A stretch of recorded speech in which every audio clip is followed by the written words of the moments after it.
Welcome everybody that's on Facebook and YouTube tonight. And before we get started, I want to share a little bit about our speaker tonight. Richard Hill.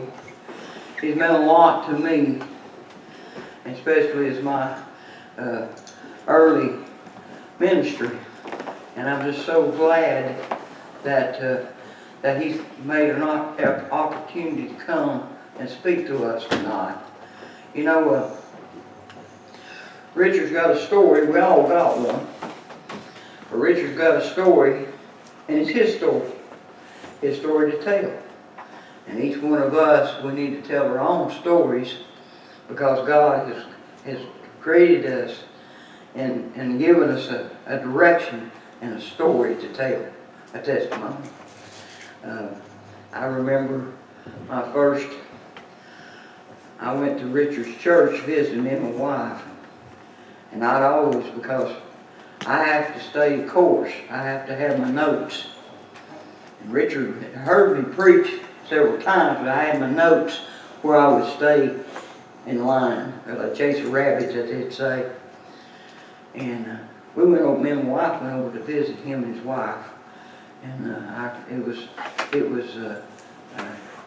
June the 16th of 2019. And we was going to listen to Richard preach. And we got there, and I'm sitting about where Richard's sitting right now, in his church. And he said, "We got a special speaker today, going to bring a message." And I got up, I didn't have my notes. And I had like a little testament, I was carrying with me the following word. And the Lord took me to Ezekiel 37th chapter, the vision of dry bones. And we preached that. I never forget it. And Richard said, "Well, I wanted to see, since this is in season, out of season, I want to see how you would act in season and out of season." See, we have to be prepared, because we never know when that time's coming and when the Lord has us to speak. So, Brother Richard, if you'll make your way up here and you just adjust this mic to suit you.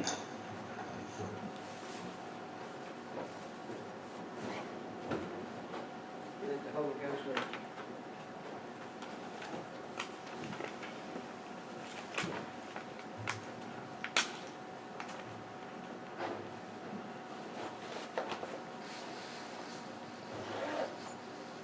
God's good, ain't He? Amen.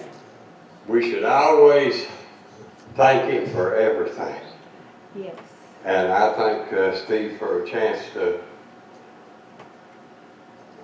lift up the name of God. And I'm here to tell you, I don't always talk real loud, so if you don't hear everything, put that hand up and tell me to talk louder. Because sometimes I get a little carried away and I don't talk that loud. But I will tell you this.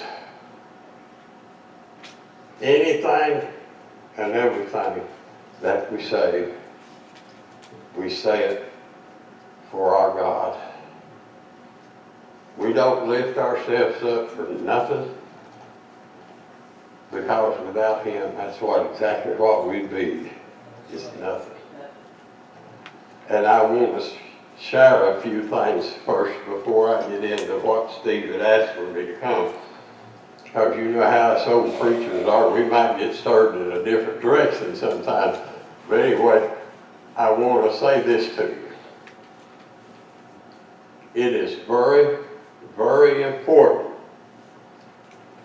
that you listen to a minister or a teacher. But I'm here to say to you, you need to do a whole lot more. I need to do a whole lot more. I need to go home, get out that good book, and verify everything that preacher or that teacher said. Because my Bible tells me, I think it's like Timothy 2:15, that I should study to show myself approved, a workman that should not be ashamed, but one that could rightly divide the Word of God. And here's what I would say to you. If you're listening to a minister or a teacher, get them gold nuggets out. And then that part that ain't no good, just put it in file 13. Throw it away. Because things aren't always the way we seem. And I learned a long time ago, this right here has a whole lot better memory than this right here. What you see, you can remember a whole lot better than what you always hear. So I want to show you something before we get into that. I always bring something. Mm-hmm.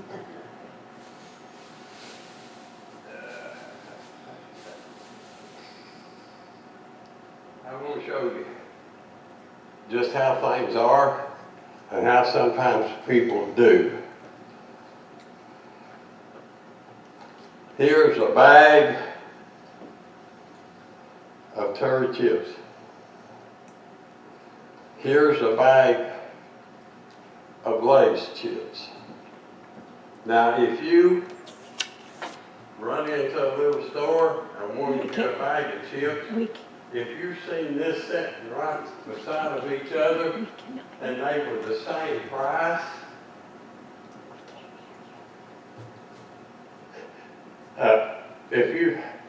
I tend to move around, I'm sorry, get off the mic. If you've seen these two bags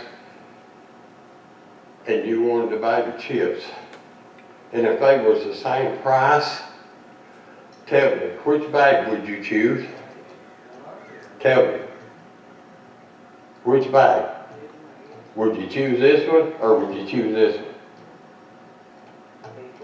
Well, I just come here to show you something that when you want to look at it, there's 1 ounce is a chip here and 1 ounce is a chip here. They just made this bag bigger to make it look like you got more than what you thought you got. And that's the way a whole lot of people are. They try to give you more than maybe what you thought you got.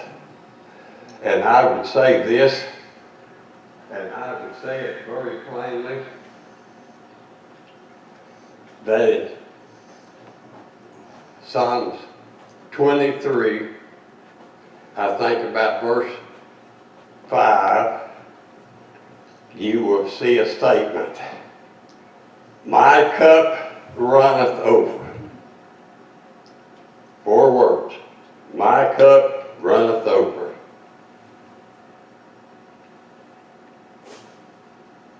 I asked the good Lord once, I said, isn't it not just good enough that my cup be full? He said, no. He said it needs to run over. And I have for you.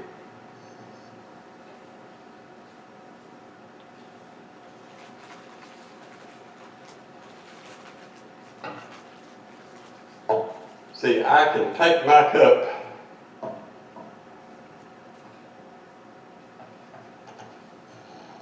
I'll show you something, okay? If I get too lengthy, you just depart my company. I want to show you something.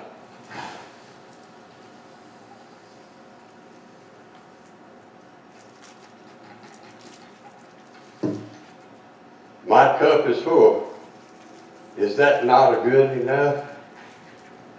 But I want to show you. My cup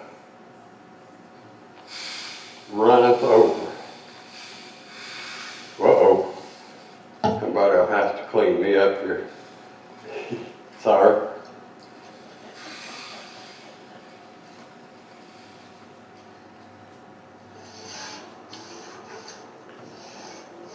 I apologize for that. I didn't know I had that much in it.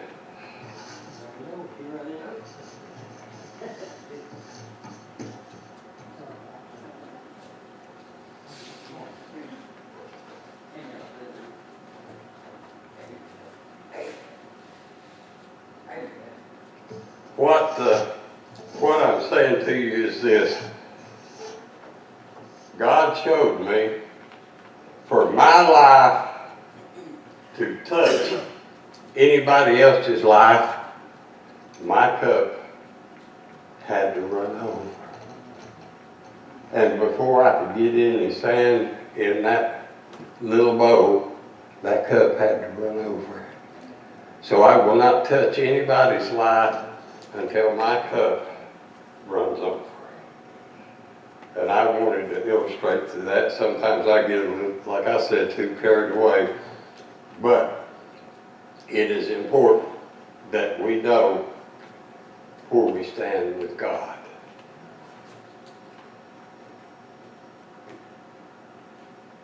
And I've tried my best to be good and stay right here so you hear. Yell at me if I don't, because I get carried away. But Steve asked me to tell my story, and this is how we'll do it tonight. Many years ago, in days of childhood, I used to play till evening shadows come, then winding down an old familiar pathway, I heard my mother call, "Come home, it's supper time." Now for you who might know the song, you know that it says it's fond memories woven around supper time. Well, I want to say to you, in our household, there was no fond memories woven around supper time. And we were so poverty-stricken that a lot of times there wasn't even food for supper time. And do you know, way back in the 40s and the 50s, you just pretty much ate however you could get food to eat. It wasn't until 1964, Civil Rights Act, Title IX, that the food stamp program came into existence. And in lots of times, as a little feller, I didn't understand why I had to go to bed hungry at night. Many nights there wasn't food to eat. And that poverty stays. But I say to you one other thing also. My dad was unfortunately an abusive dad. And you know, you're supposed to love your dad. But it's a real hard thing to understand how to love someone whose favorite thing was to take a mop or a broom and break the handle off and beat you with that handle.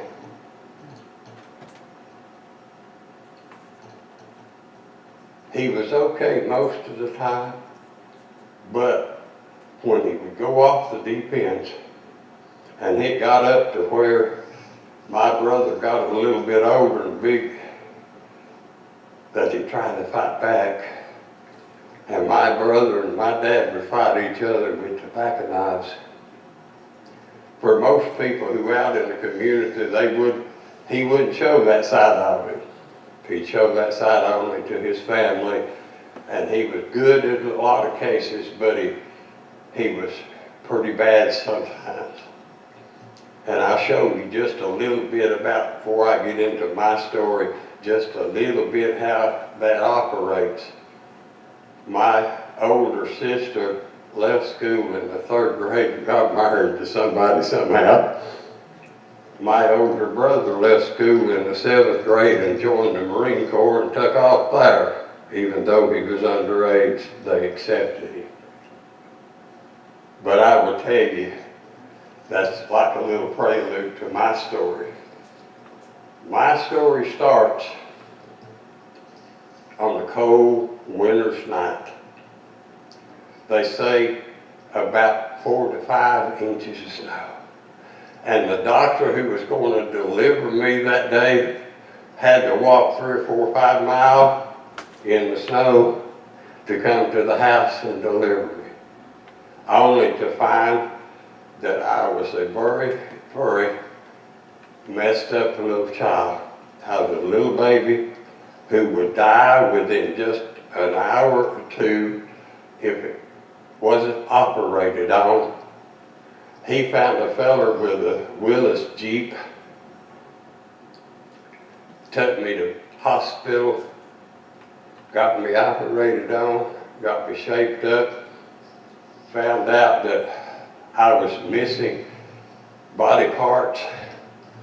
I have no vocal cords, a whole lot of things like that I was missing. I had no neck muscles, and I had to wear a halo, as I call it, but I had to wear a neck brace when I was a little kid. First few years of life, I had to wear a neck brace because I had no muscles to hold my neck up. I had what they call infantile paralysis or polio, so my legs didn't work when I was a little kid. Mom and Dad had to carry me first 3 or 4 years of my life around everywhere we went. And there was one thing, I hated that neck brace. And when we'd be in the back of the car and nobody paying any attention to us, I'm a 4, 5, 6-year-old kid or something, I'd take that brace off and I'd lean over in the car and we'd get somewhere and I'd be like that. And boy, it'd make Daddy so mad he couldn't stand it, because he'd have to take me back to the doctor, and the doctor would have to break my neck, put it back in place, and put the brace back on. But you know how the kids are. Well, I pretty much lived in Blunt Memorial Hospital for the first few years of my life. And as time passed, I began to do my best to make my legs work. And I guess I was 6, 7-year-old, and I could utter a few words. And people who were in high school with me knowed I stuttered. If they remember, they would know I stuttered when I got to school. But I will tell you this, as I became stronger and teaching myself how to speak, how to talk, I had a great desire. That great desire was to go to school. But you know, Loudoun County schools weren't handicap accessible at that time. And this little old handicapped boy couldn't go to school. And Dr. Vincent Vandergrift, 2 Callaway doctors, brothers, said that didn't matter. Said there was no way I could make it through puberty. I'd never become an adult. Never become an adult. So I didn't need to go to school anyway. And then Loudoun County school systems tested me and said I had an 86 IQ, thereby I was a moron, and I could not be educated, and there was really no reason to go to school. And I was 9 years old or so, and Dr. Vandergrift did an abdominal surgery. And as so back then, as you know, you stayed in the hospital for a while. I stayed in the hospital for 2 or 3 weeks. I came home all bandaged up with the stitches. Was going to go back to the doctor a couple of weeks later, you know, and get the stitches stuck out. Well, that didn't happen because I started bleeding at the mouth and the surgery burst open. And we lived out in the middle of nowhere, and there was no such thing as 911. And somehow they got me to the hospital. And the story I'm about to tell was the story my mama told me, because all I know about it is this. I laid down on the operating table, they put that ether mask, said count backward 10, you know, and I blew up like a Pillsbury Doughboy, and floated out the window. That's all I know. But I was at the operating table, and I woke up 2 days later, and Mom told me this story. Dr. Vandergrift had left a gauze pad inside after the surgery, and the gauze pad caused gangrene to eat up part of my intestinal tract. And Dr. Vincent tried his best to save me, but it was just too much poison, and he declared me legally dead there on the operating table, and they put me in the morgue and told my mom that I had died. Well, the next day, they came to do whatever all that stuff is they do. And they said, this black orderly said, hey, I see a sheep moving. I'm all covered up with this sheep, you know.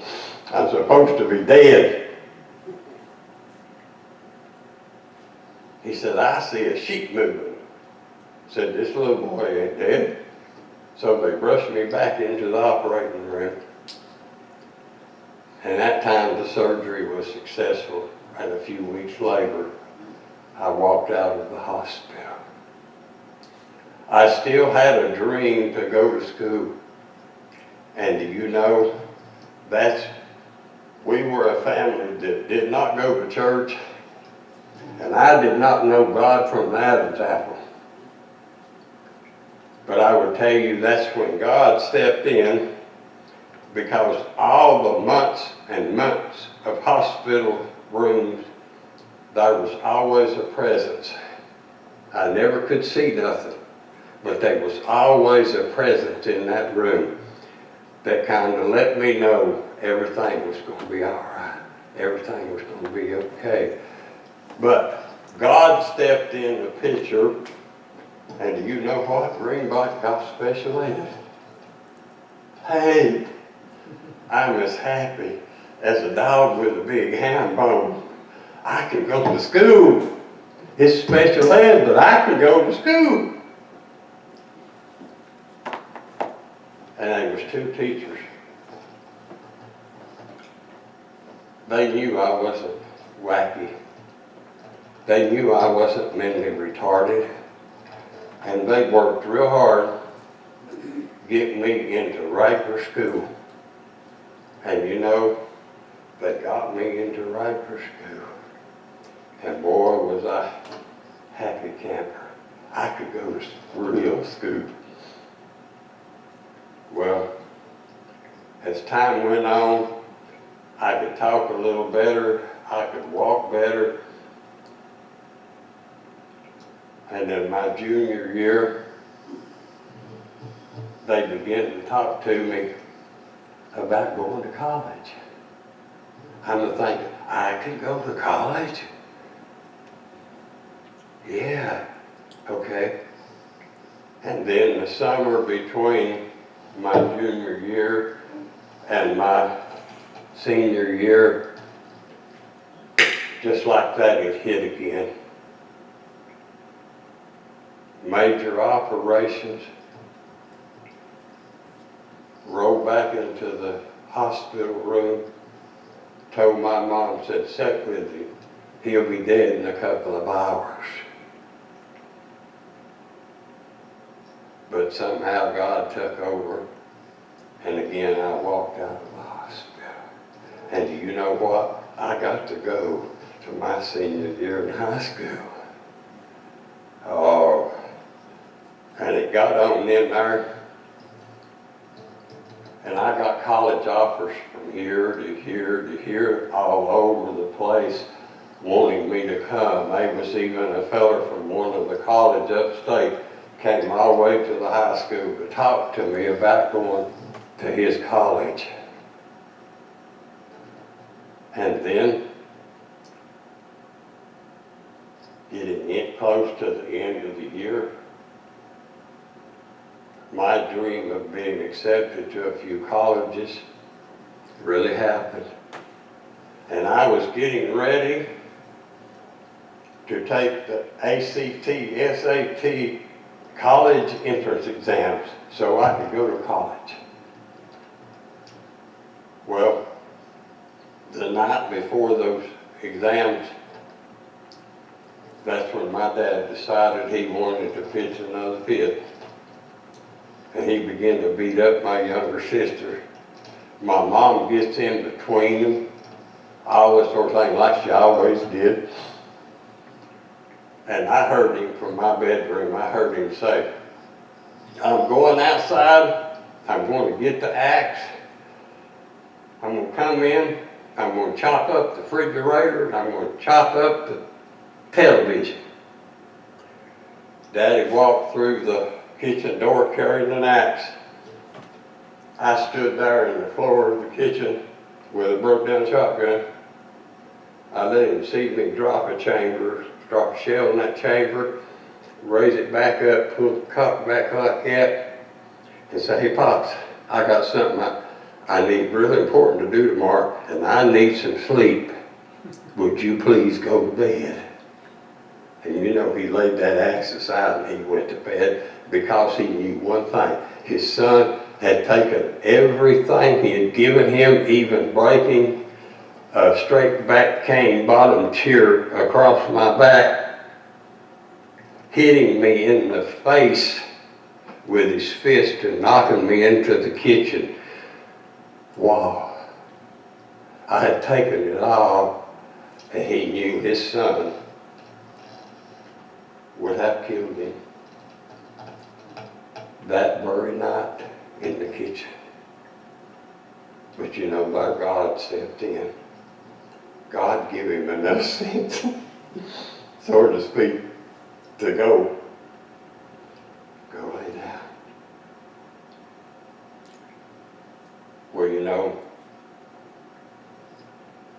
came graduation time. And those two special ed teachers came to my graduation. And when I graduated high school, I became Tennessee's first special ed student to graduate high school valedictorian of my senior class.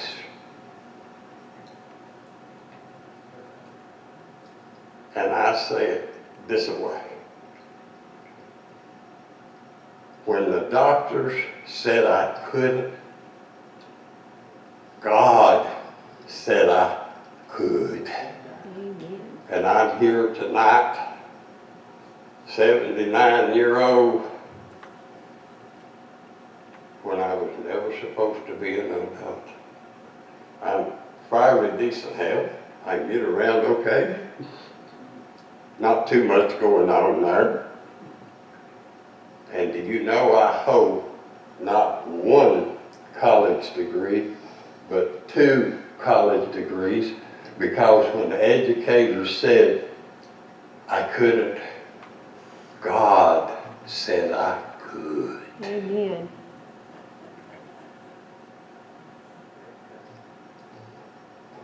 I will tell you this, and I'll try to come to a close. I do have one fabulous memory of my childhood. Is when I stepped from the back bench of Morganton Baptist Church, came to the altar, and gave my heart to God. I became a member of the greatest family of them all. And I will not hear a mother call from the back steps of an old home place, but I will hear Jesus call. Jesus will call from the portals of glory, come on home, Richard, it's supper time.